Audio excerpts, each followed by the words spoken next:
Look upon these stones. They are grey, not just from the age of the earth, but from the soot of 1,000 defensive fires. This is the kingdom of Vaelenheim. Once it was a land of gilded spires and laughing wheat fields. Today it is a fortress of exhaustion, a kingdom held together by frayed nerves and rusted mail. Observe the king upon his throne. King Alaric does not sit with the posture of a conqueror, but with the heavy slump of a man holding up a collapsing roof. His crown is tarnished, and his eyes reflect the flickering torchlight of a war council that never ends. He listens to reports of the southern hamlets turned to ash. Goblin raiders, swifter and bolder than last season, no longer just steal the grain. They burn what they cannot carry, leaving the survivors to starve in the mud. Even the main roads have fallen silent.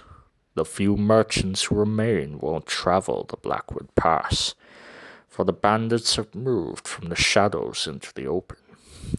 These brigands now wear the stolen armor of fallen knights, mocking the crown from the ridges, knowing the king's reach is shortening with every setting sun. Yet, as the king stares into the embers of the earth, he knows these are but the fever before the plague. The reports from the north are grimmer still. The scouts speak of tracks in the mud of the high pass 3 feet wide, and trees uprooted not by wind, but by raw primal grip. The ogres have descended from the peaks, and where the ogres tread, the trolls follow. They are not invading, they are fleeing. They are running from something deeper in the mountain, something ancient that has begun to stir. A heavy silence hangs over the castle, for everyone knows the old songs. They speak of a seal, forged in an age of myth and buried beneath the roots of the world. They speak of a cataclysmic force, a hunger that once consumed the stars, locked away by ancestors whose names are now dust. The threats at the gates are merely the tremors before the earthquake. The seal is thinning, the ancient dark is breathing again, and Vaelenheim is the only wall left standing between the world and the void. The people of this kingdom are worn thin. You can see it in the way the blacksmith hammers, not with pride, but with desperate repetition. You can see it in the eyes of the watchmen who no longer look for glory, only for the end. There are people waiting for a miracle they no longer believe in. But listen, through the mud-splattered west gate, a new sound rises above the wind.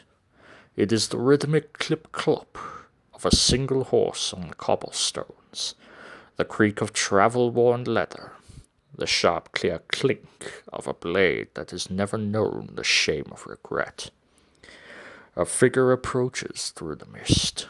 They carry no royal banner, yet the crowd parts instinctively. There is a weight to their step, a spark of defiance that the soot of this land cannot smother. The king looks out from his high window, his breath catching. After a century of silence, has the world finally answered Vaelenheim's plea? The shadows are lengthening, and the seal is ready to break. The hero has reached the tavern door. They are reaching for the handle, stepping out of the cold and into the light of destiny. Tell me, listener, is that your hand on the hilt? Are you the one we have been waiting for?